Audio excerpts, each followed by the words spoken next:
Okay, so let's go to the NFL because I want to give Come out some on. awards because I want to walk you through. Yes. Okay, well, we'll start with the awards and I'll walk you through my Okay. experience of watching the Broncos. For those of you that don't know, even though I'm Hey, from Atlanta, I am a Broncos fan, tried and true, have been Victory my whole Monday. life.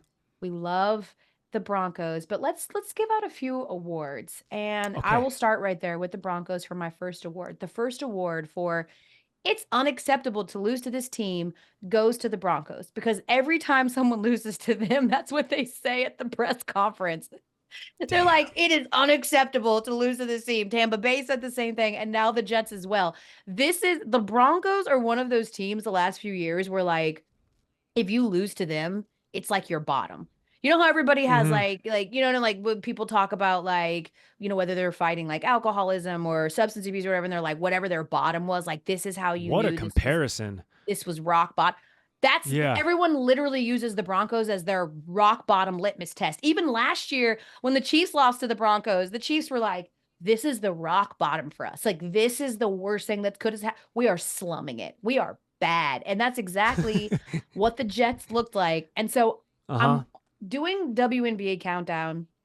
We have like the 6 pack of monitors, as you know, and the football games are sort of on in the distance. And, I'm trying to just get this game on air. We have countdown from 2:30 to 3, and then I've got to pay attention and all that stuff. So anyway, I kind of very quickly in my peripheral see this Broncos Jets game. And I see that the Jets are winning 9-7. And I was like, Hmm. okay, well, it's respectable. Broncos defense, legit. Broncos Their defense defense hasn't is been the nasty. problem since the Super Bowl. They're nasty, right? And so and then I see us get the field goal, and I'm like, okay, we go up. And then I see that series where Aaron Rodgers, they hold the Jets on fourth down, and they turn it over on Hmm. downs, and there's a minute and maybe 40 left. I didn't see any of the other situations, how many timeouts there were, any of those things. So I'm like, I lose my mind. We stuff them on fourth down, we sack them. I'm going nuts, Gary. I'm like mother effing Aaron Rodgers because I don't like that guy at all. I'm running around the studio. Dre and Shanae are like crazy. I'm just losing my. I call my mom on FaceTime. And I was Damn, like, you hit up Tony? yo, I called Tony. Premature I celebration? called her. I was like, let's fucking go, Tony. She was like, I know, go Falcons. I was like, what? Oh my God. She was Oh like, my you God. talking about the Big Falcons dub. game? I Hey, was big like, no, dub. the Broncos. I was like, we just stuffed Aaron Rodgers on fourth down and blah blah blah. And she was like, we did. She's like, I have it, taped in the other room because she's real superstitious. And she's like, when Yeah. I watch, they look like so I'm not watching. I'll rewatch it if we win. I was like, no, we just stuffed Aaron Rodgers. She was like, how much time is left? I was like, oh, just like a minute 40. She was like, how many timeouts are they? I was like, well, the Jets have 2 timeouts. She's like, girl, bye. Hung up on me, right? As if she You knew it was deserved it. coming. Sure You should enough, know what do better we than do? that. Broncos get the ball 3 and out. And then they're like, you know what? Let's attempt a 56-yarder instead of punting the ball with a team that Hmm. only had no timeouts at this point and making them drive the field and get into field goal range. Let's just attempt a really long field goal kick, even though we're already up. And what happens? We miss it. And I was like, oh, here we go. Here we go. Uh-huh. Here go the Broncos snatching defeat from the jaws of victory. I saw that tweet. I saw that tweet. You saw But it. guess what, Elle? What happened, Gary? They made you proud. They allowed Well, you to stand that's on not that what they business. did. That again, Well, when we talk about moral victories, this isn't a moral victory. It was an actual one. But bro, it how was a do you straight up victory. process your court? How do you feel good about a team where your quarterback was 7 for 15 for -7 yards in the first half? That is not even almost possible. In fact, the Broncos had 4 players with at least 1 catch and 0 or negative receiving yards. It's the most since 1933. We are setting history as the most inept offense of all time. How do I feel good about that? All I'm saying is, all I'm hearing is that the Broncos are continuing to invent ways to win football games. They're trailblazers, okay? Elle, that's how you have to look at this. They have strung together now 2 big wins, but seriously, winning on the road against Tampa, and Tampa looked damn good yesterday against the Eagles. If the Broncos can continue with the defense they have and the best cornerback in the NFL in Pat Surtain, shutting an entire half of a field down, they'll figure out a quarterback situation. Bo Nix will learn how to throw a forward pass for positive yardage. Willie? Girl, you should be ecstatic about this. Okay. What are the other awards? So. Yeah, if you say so. Here are the other awards. And I'm going to have you guess what franchise you think this is. Okay, perfect. The award for most likely to forget you exist as a team goes to... Exist as a team? Damn. That's hurtful. The Jags? Yay! Oh, is it the Jags? Okay. Okay. I mean, they're winless right now, so maybe they forgot that they are a football team and they're supposed to win games because they came into the season with expectations after paying their quarterback now $50 million plus to win games. But guess what? They don't have a plan B because their plan B is named Mac Jones at quarterback, so they better figure this ish out with the quickness. Yeah, Trevor Lawrence has lost 9 straight starts now. It's the longest losing streak of his career. It's tied for the 3rd longest losing streak by a quarterback that was taken first overall in the last 20 years. It's all bad in Jacksonville. And the thing is that, like, I actually think that their owner, Shad Khan, I think this is where his patience is going to hurt him. I think he's probably too patient. This is embarrassing. We're a quarter of the way through the season, and I think it's time and appropriate for coaches to be put on the hot seat with Peterson down there in Jacksonville, whatever's going on in New York with Aaron Rodgers and Rob Saleh has to get figured out. Nick Sirianni and Jaylen Hurts, there's clearly something there. So as we reach the quarter-ish point of the season, the 17 games throws everything off.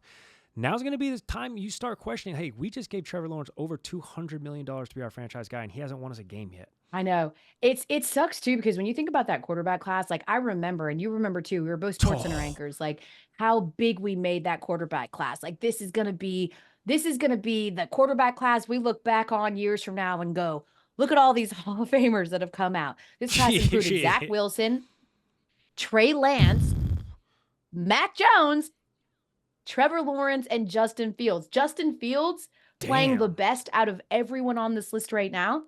I mean, the Steelers ended up losing yesterday for the first time, but it certainly wasn't because of him, right? Like, he did his absolute best. Oh, damn. Shout out Joe Flacco. All right, 2 more awards? Yeah, I got a couple of more awards for you, and you mentioned it.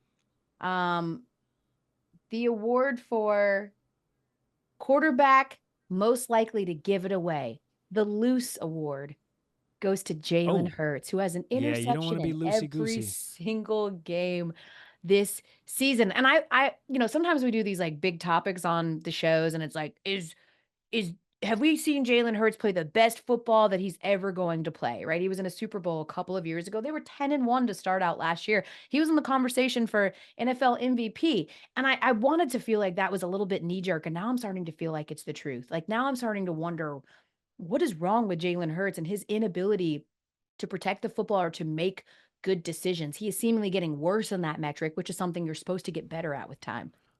Unlike so many quarterbacks who gripe about this, Philadelphia has only ever given him more things to capitalize in this window on this offense. He has one of the best running backs in the league in Saquon Barkley, A.J. Brown, Devontae Smith.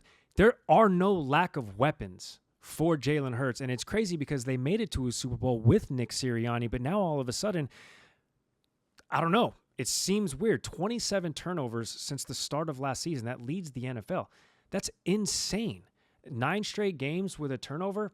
What the hell is it? Because it was this same Jaylen Hurts with this same coaching staff, and some would argue even better weapons now, operating at a less standard than it was a couple of years ago. Maybe you point to the offensive line and no, I don't think you can point to the offensive line. Something's up. Something's up, Elle. Yeah, because yes, exactly. I mean, the offensive line is typically one of the strong suits for the Eagles. I think their defense is letting them down a bit, right? Like that's something that they've been able to depend on.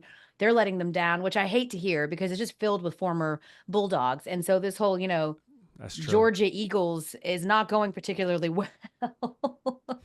It's like they tripled and quadrupled down on going and getting these Georgia defenders that haven't exactly lived up to the hype at this point. But I still feel like the good news for Philadelphia is that we all know Philadelphia is truly a Phillies town.